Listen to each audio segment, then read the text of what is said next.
Yeah, hi everybody. Can you hear me okay? Yes. Okay, good. I've been having a weird speaker thing. I keep having to switch my my speakers and my microphone.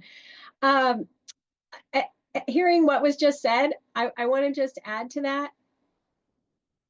As upcoming leaders of people who are, your peers, people who are younger than you, keep in mind the power that you have, the influence that you have to get those younger folks interested in something, to get them to try something out. When you say to one of those, high school kids that you might be working with, when you say to one of them, hey, here's this opportunity. I think you'd be good for this. What do you think? Maybe you should apply for it. That is so powerful. I can't even tell you. Like that is the number one thing that gets youth to try something new is when an older mentor that they trust encourages them to do it. So go get them. And now I'll introduce myself. I'm Beth Wangen. I work with WSU Extension, which is a county-based branch of Washington State University. So every county has them, and I work with the one in Snohomish County. It's actually a partnership with the county government itself, and I'm actually an employee of the county. So I want to encourage you all to think about county jobs in your future.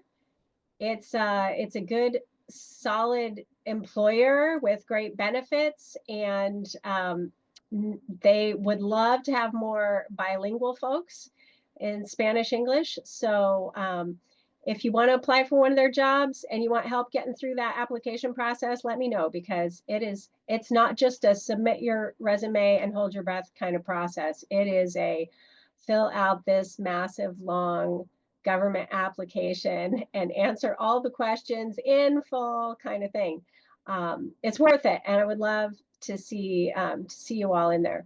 So let me know if you need help with that.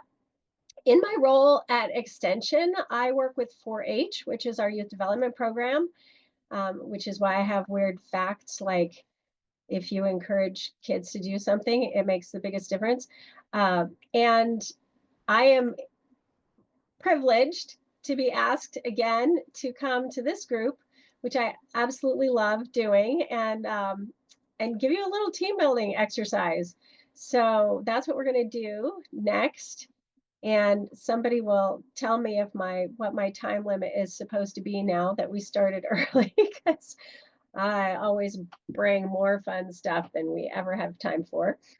And I want to encourage you all to be yourselves. But first, I don't know who you all are. So I want to ask you to just put in the chat your first name, which college you're with. You can abbreviate that. And then one thing you enjoyed about the holidays. I'm going to say, for example, my family after Christmas Day meal and gifts and stuff, sometimes we play games. And my brother got this ridiculous new game and we played and we laughed so hard. And I love laughing. So that was something I enjoyed about the holidays. So go ahead, pop it in the chat. Name, which college you're with, and something you appreciated or enjoyed over the holidays.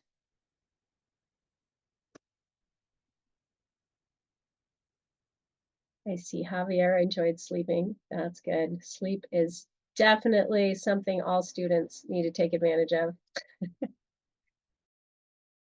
Snowboarding, family time, that's a popular one. I see we have some folks from UW Bothell. Does anybody know the breakdown of how many folks we have here from each school?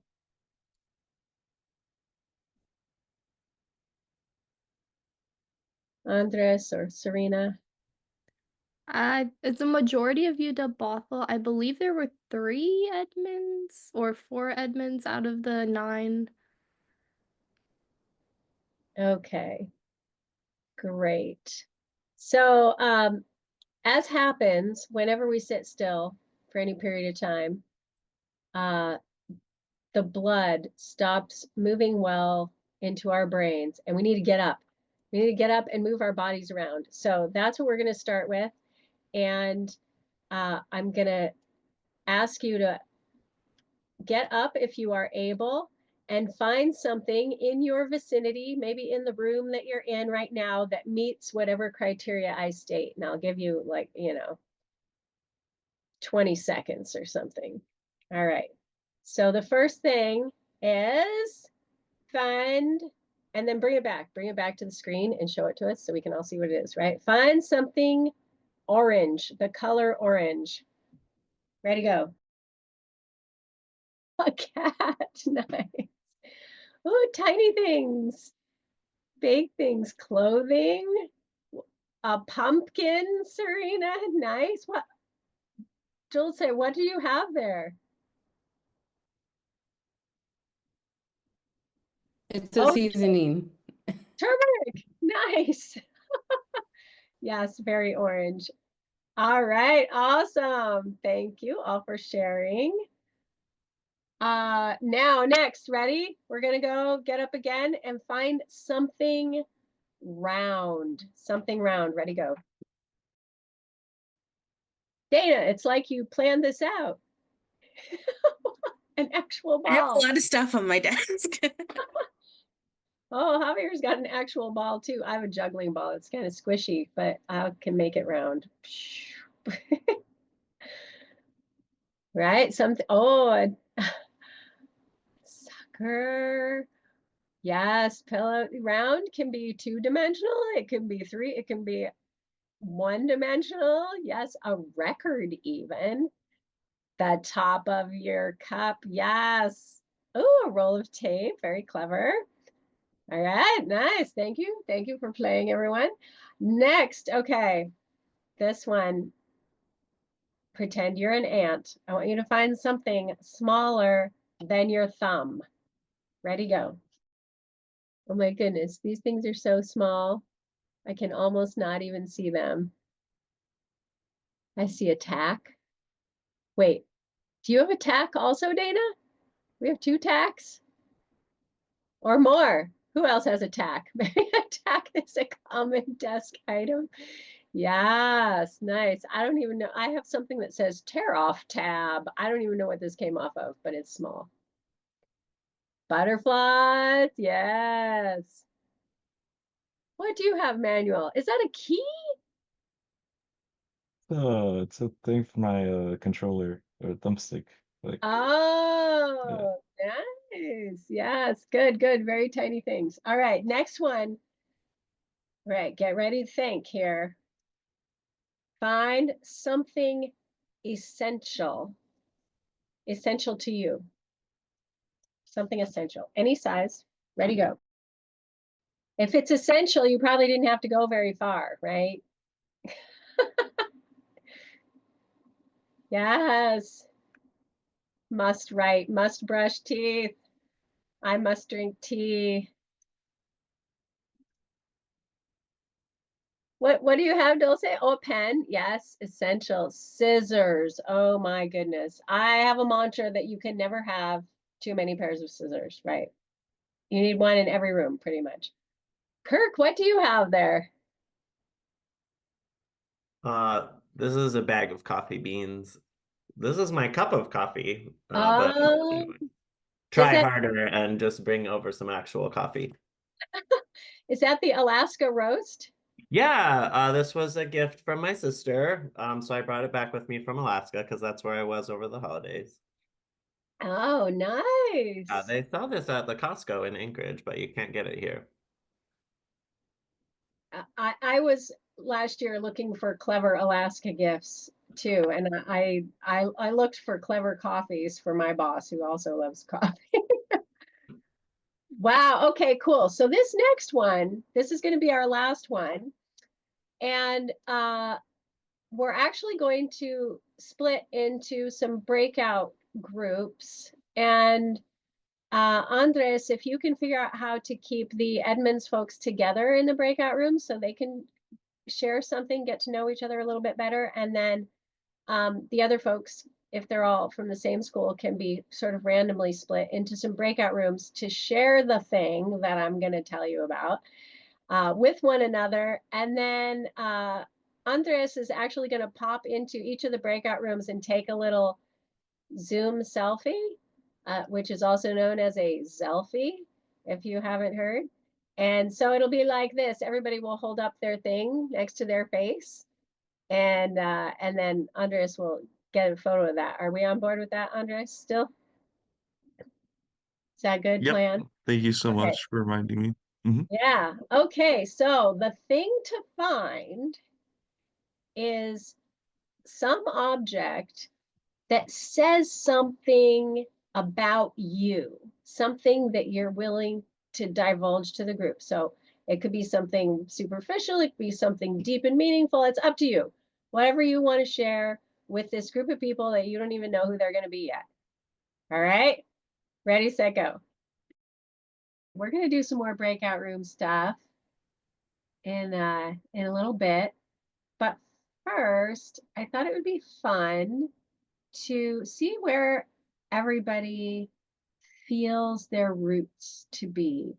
And this is going to require using your annotation tools. So since Zoom keeps changing where they put things, I'm trying to find where my annotation tools are now. Oh, I can't find them until I share my screen. So here, I'm going to share a big old map of the world.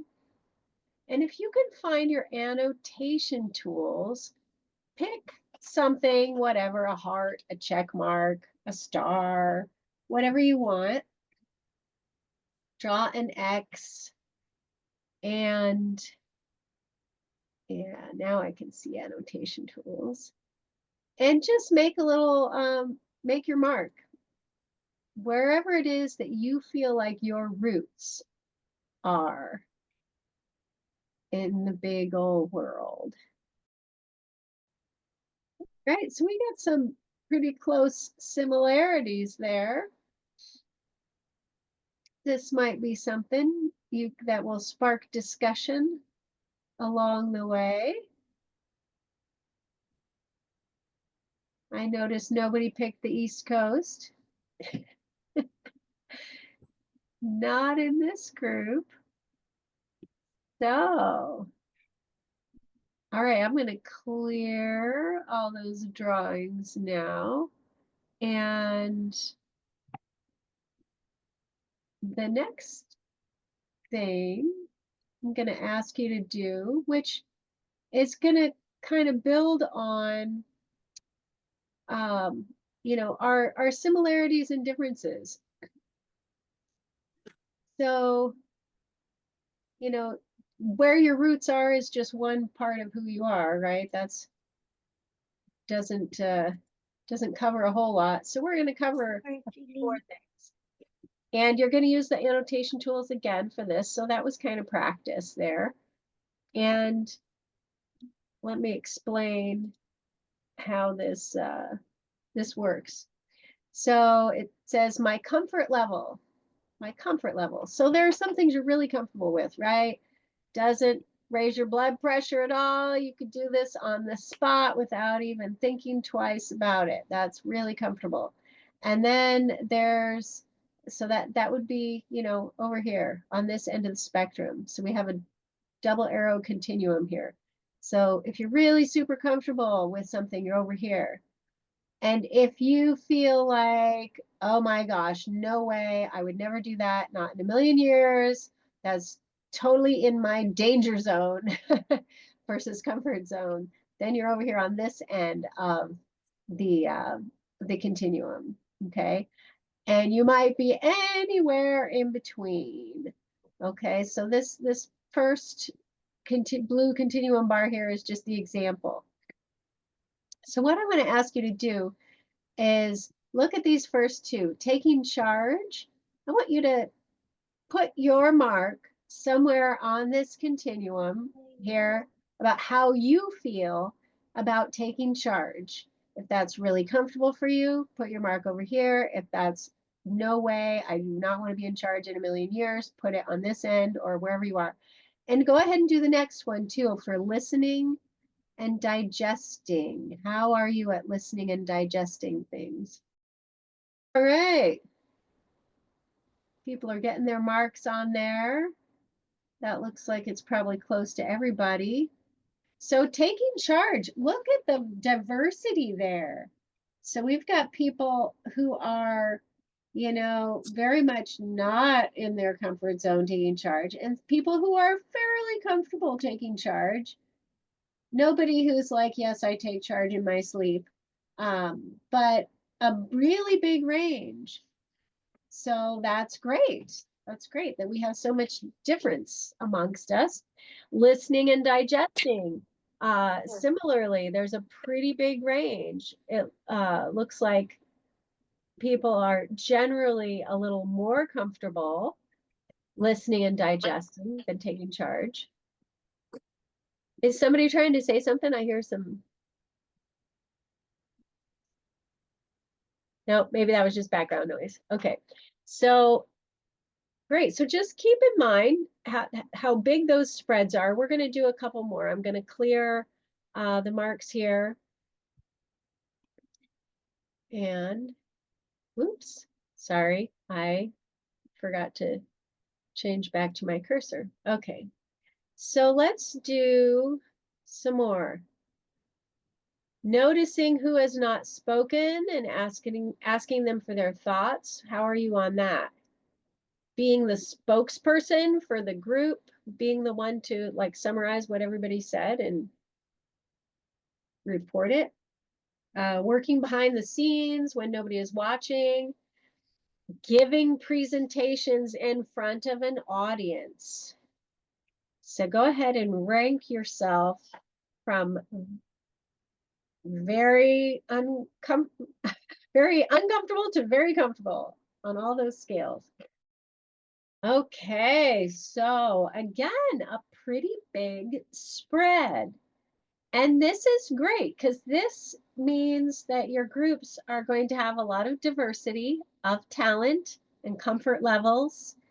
And you have some options as a group and as individuals here. So notice if there's something that you said, I'm not really very comfortable about that. Maybe it's not in your danger zone, you know, you're not going to hyperventilate if you are asked to do that, but maybe it's not really your strong suit. When those opportunities come up, you have some choices, right?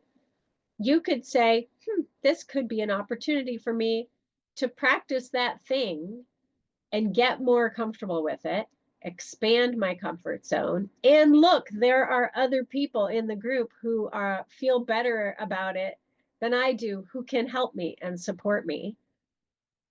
Or you can say, man, I do not have the bandwidth to try that thing. It is not my strong suit, and I'm just not in that space right now. And there are other people in the group who can do it more comfortably and better than me. I'm going to let them take it, right? Sometimes that is the better answer, depending on where you're at, emotionally, mentally, physically, all those things. So just keep that in mind.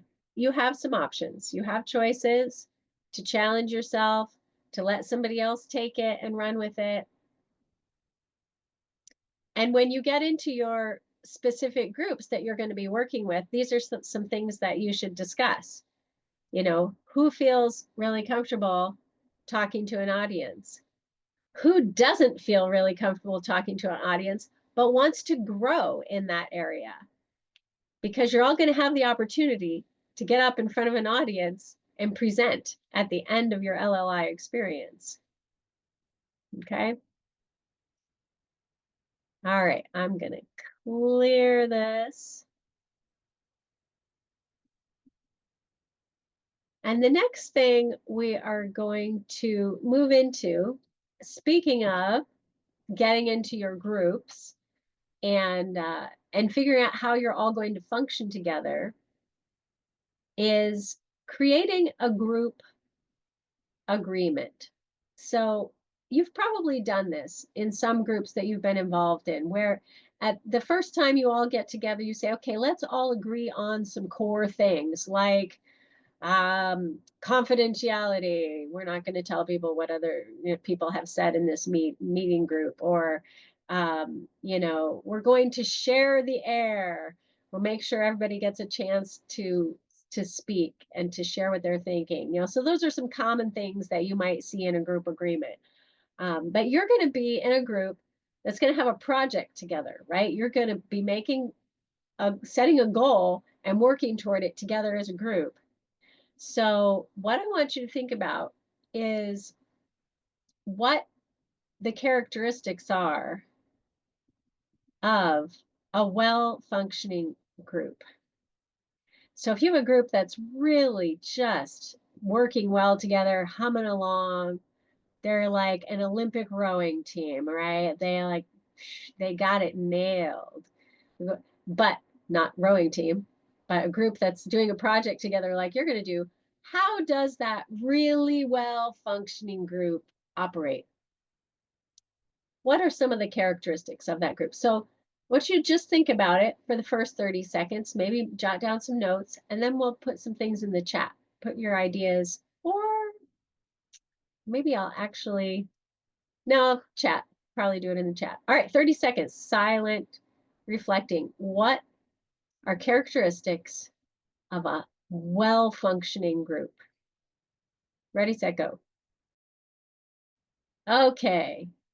Now, before we put them in the chat, here's what I want you to do, because I think this will be very interesting. If there's one on your list that really stands out to you as, man, this is the most important thing. If we don't have this, we're doomed. If there's one thing, then pick that one. And if there isn't one thing, just pick one. And we'll write them in the chat, but don't hit enter yet. We're going to all hit enter at the same time. Okay, so go ahead and open your chat box. Right in that, your top thing, or if you don't have a top one, just a thing.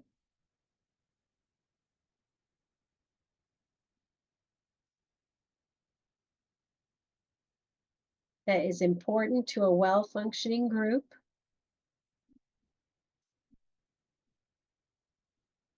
This way we can see if everybody thinks the same thing is important. That'll be interesting.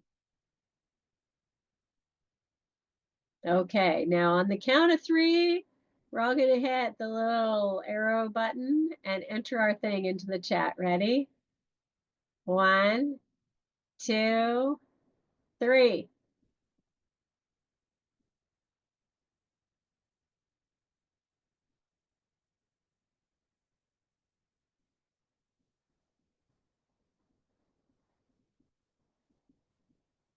Oh, this is great, huh? Look at this.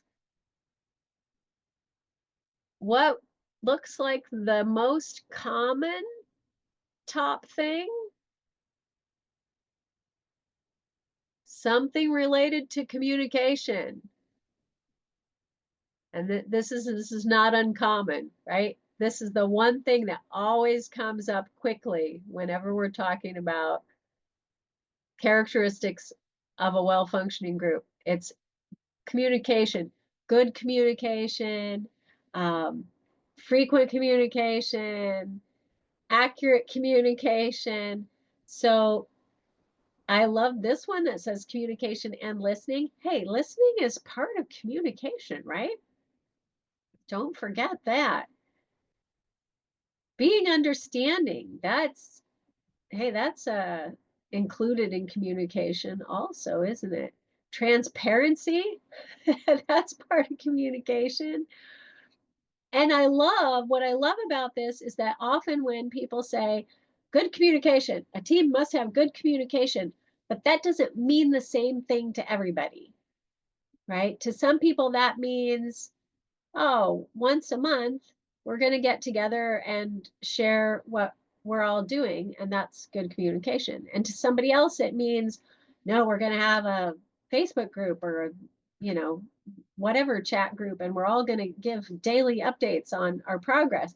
So as your group is talking about communication and agreeing, as everyone will agree that the group needs good communication, define that for your group. What does that look like? What does good communication look like?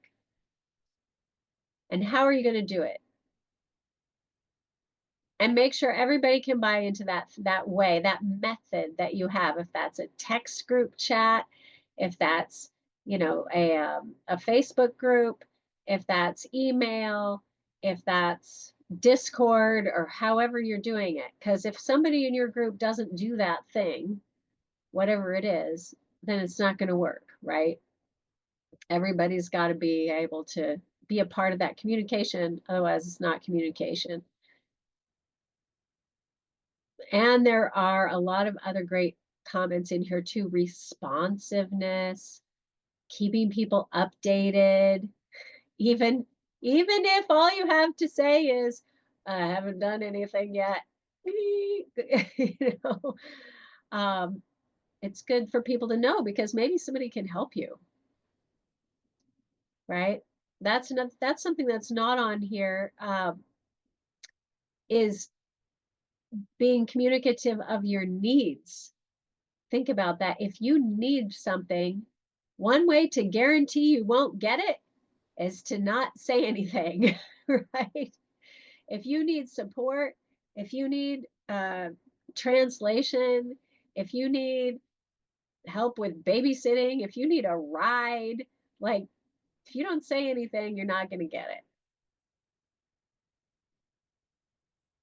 Unless there's a small miracle, which occasionally happens. So at this point, I would like you, and I think we can do this in some groups that are assigned. If we've got 6 people from one school and 3 people from another school. Andres, are you still with me? Oh, yes, you're the Lefty sign. Okay, gotcha. Yeah, I'm right here. Can you make some groups that are school specific? And it's okay if they're just 2 groups, with one school in one group and one school in another group, and leave the coordinators out of it, Okay. you know, so that we don't like overpower things. And what I would like you all to do is see if you can agree on, you know, 5-ish things that should be in your group agreement. 5 characteristics that you can all give a thumbs up to and say, yes, I agree, we should do that as a team. Whether it's, you know, we should touch base with each other once a week, or maybe you haven't defined it yet, but you know you need good communication, and that's all you have time to work out today. Maybe another thing is, you know, that you agree to ask everybody for their opinions, make sure everybody gets a chance to share their ideas, you know, things of that nature. Talk about punctuality, or whatever some up to 5 basic things you can all agree, yes, we all feel like that's important, and we can all buy into that characteristic of a well-functioning group. Doesn't have to be 5, but up to 5. All right. And we're only going to take like 5 minutes tops. Does that sound good? And if you finish before that 5 minutes and you feel like you don't have anything else to talk about, you can come back. But you might want to, you can go beyond 5 things if you're done and you're like, let's pick another thing. Go for it. But we're going to have a 5-minute limit on this exercise. Does that make sense to everybody? Breakout groups, just your team. Come up with up to 5, unless you have more time, 5 things you can all agree on that should be how you all act together as a high functioning team. Your task, utilizing those agreed upon techniques, characteristics that you just made with your group. I have a challenge for you.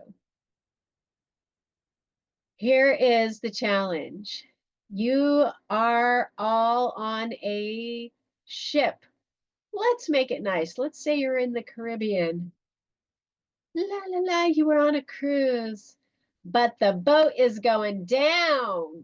You hit a giant rock and the ship is sinking, and there's a lifeboat that you can get into, and you can take that lifeboat over to a little island there and rescue yourselves. But it's a small-ish lifeboat, and it will only fit like 7 things on it besides you humans. So you need to decide together what 7 things you're going to take from the big ship into your tiny little lifeboat to get over to that island and rescue yourself. 7 things. You can only take 7 things. What 7 things are you going to take? So you need to problem solve this as a group, utilizing those skills that you came up with, that you agreed that you should all do to be a highly functioning team. Does that make sense? What 7 things are you going to take from the ship in your lifeboat to the little island? Use good team skills. All right, we're going to go back into the same groups so that you will have those skills, those excellent characteristics of a highly functioning team. And you're going to utilize those to decide on your 7 things. Ready, set, go. Now, one of my favorite things in a group agreement is to agree to give yourself some grace, to give other people some grace. Like, you have all these agreements, but you're not going to be 100% awesome on those agreements all the time, right? At some point, you're going to screw up, somebody else is going to screw up. And so giving yourself a break, letting yourself make a mistake, say, I'm sorry, I messed that up, and then move on. You know, I think that's important to a high functioning group too, as well as to your own mental health. All right, this is everybody now, right? Everybody here? Yeah. Okay, so hopefully you got that little broadcast message from Andres saying that we were going to ask somebody to report back. And what we would like to know from your group is actually how your agreements played out. So those things that you decided you agreed were important to a high functioning group, a well-functioning group, how did that play out in determining the 7 things you were going to bring in the lifeboat? Maybe you had everybody will get a chance to speak, and maybe that worked really well. And everybody spoke and nobody was left out, and that was awesome. Or maybe not. Maybe that was a challenge and somebody thought to pull in whoever was not participating or speaking. And maybe there are other things on your agreements that you agreed to that either worked really well or didn't work really well. So that's what we really like to know, is how did your agreements play out?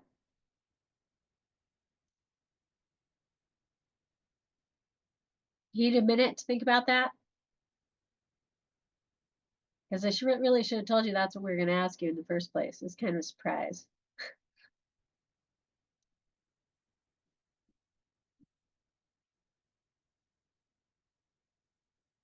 All right, so who's the spokesperson from the Edmonds group? Do we have a spokesperson?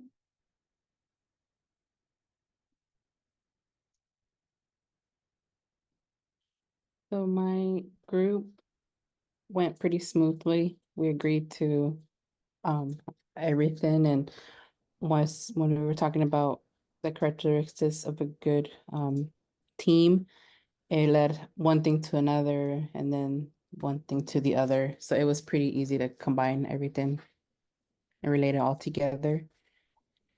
And then with the survival, we were thinking of a compass, water, knife, rope, walkie-talkie, and we couldn't figure out the rest. We were just stuck there because we were like, well, we're not really in those kind of situations, so we wouldn't even know what else to do. So we kind of got stuck a little bit at the end. So what were a couple of the things on your list of how a group functions well? Characteristics of a well-functioning group.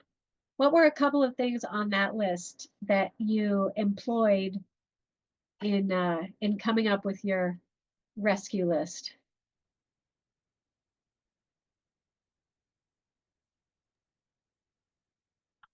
Well, we had open-minded and taking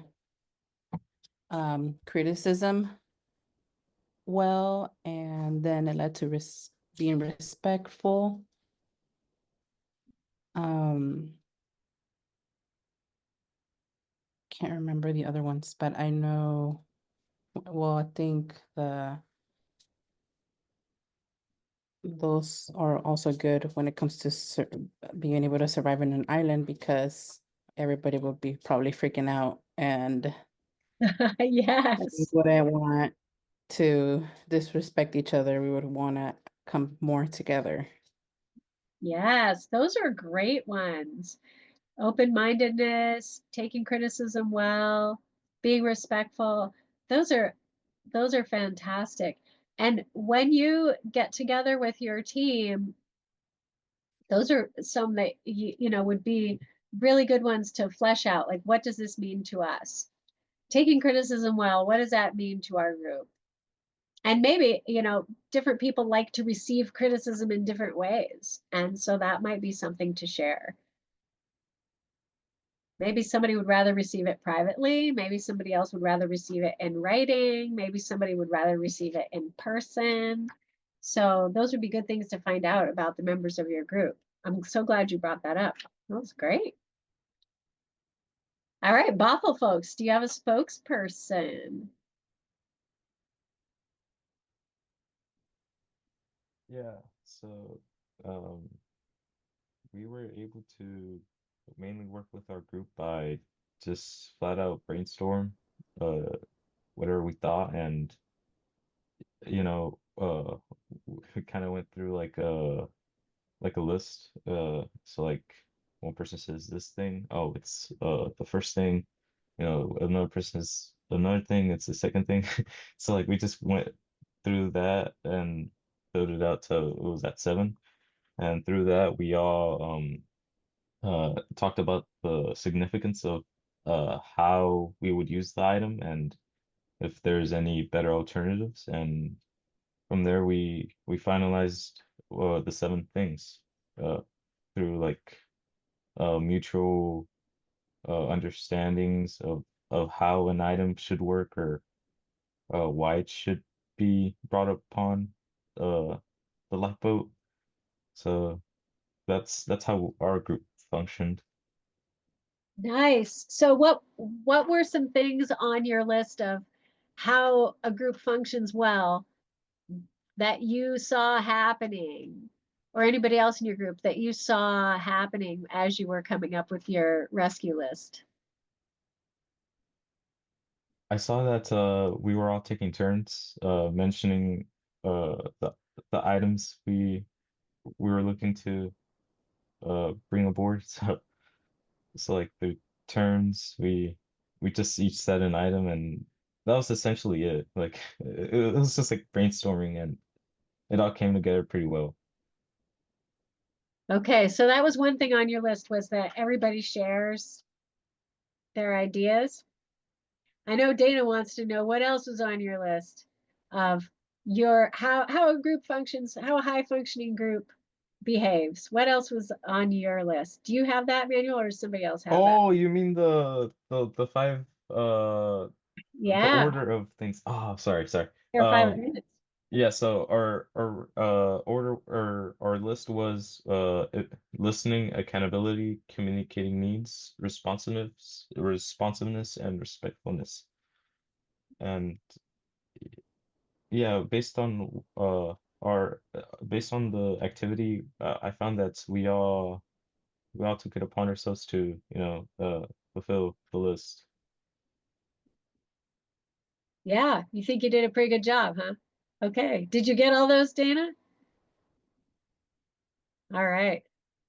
Because I know you're going to be fleshing that out a little more the next time your group gets together about how you want to be together as a group. And that's a good idea anytime you're forming a new group. Well done, everybody. Good job. All right. Well, that just about brings us to the end of our time here today. I think Andres might have a little wrap up activity for you, but I want to thank you all for playing here with me and hopefully learning a little bit and figuring out how to move forward in your projects.